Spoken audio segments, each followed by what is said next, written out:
Hindu Americans, the benevolent multicultural state concerned with reaffirming diversity, or for that matter, those seeking to defend the boundaries of scholarship.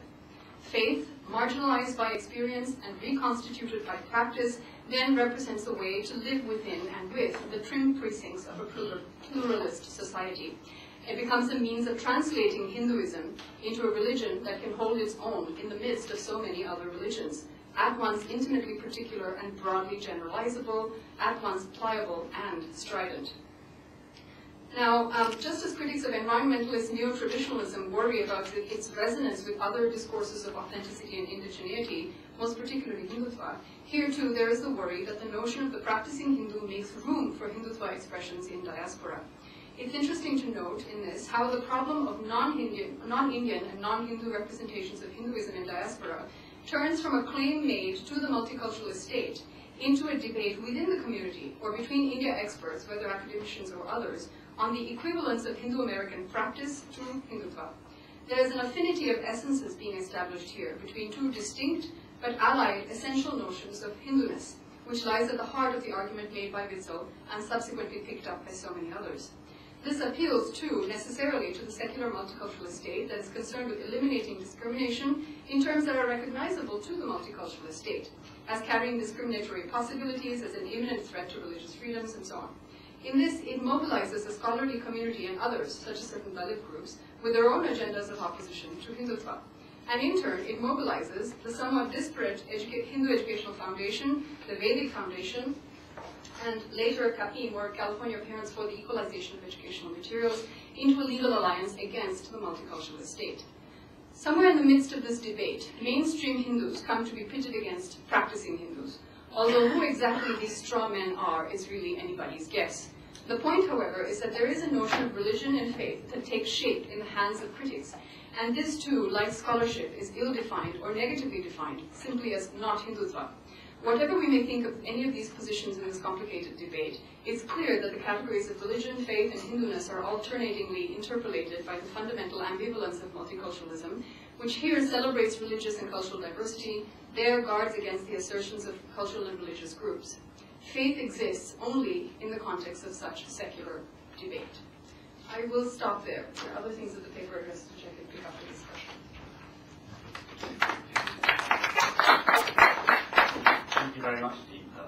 And I think that the way that the two papers come together is through, was intimating earlier, through that interrogation of the idea of how categories are actually deployed in various social kind of environments.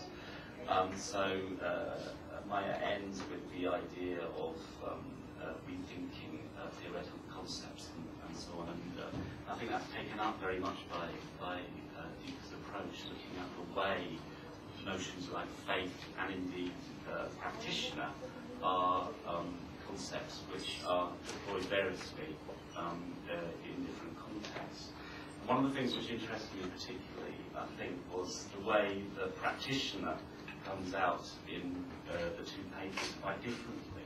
And I'm glad that you did the California bit, because it focuses on a critique of the idea of practicing Hindu and demonstrates the way in which that comes into being in a very particular public space in America.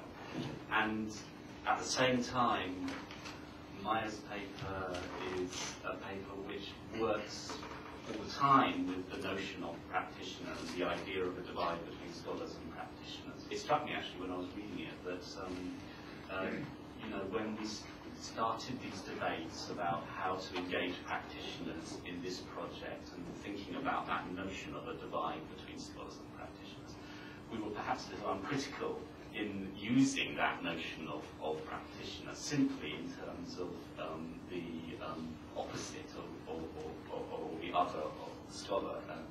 As you pointed out, and of course you have complicated that by demonstrating the way in which those boundaries are actually established. In the long run, as we come through this discussion, I'd be really interested to hear how you reflect on that notion of practitioner as we've been using it in the project, in the light of the way it is sort of but I'm not going to ask a particular question at this point, and I want to open it up to discussion, basically. I'll make that.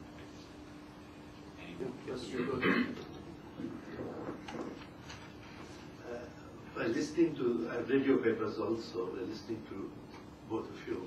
My feeling has been, as a somewhat an I don't know, I'm a very good practitioner of Hinduism or not, and I'm certainly not a part of the mainstream scholarship.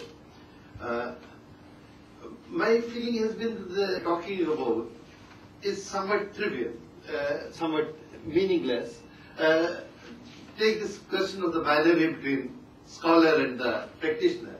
Who will say that Shankaracharya was not a great scholar of Hinduism? Who will say that Ramanujacharya is not a great scholar of Hinduism? And they are also practitioners.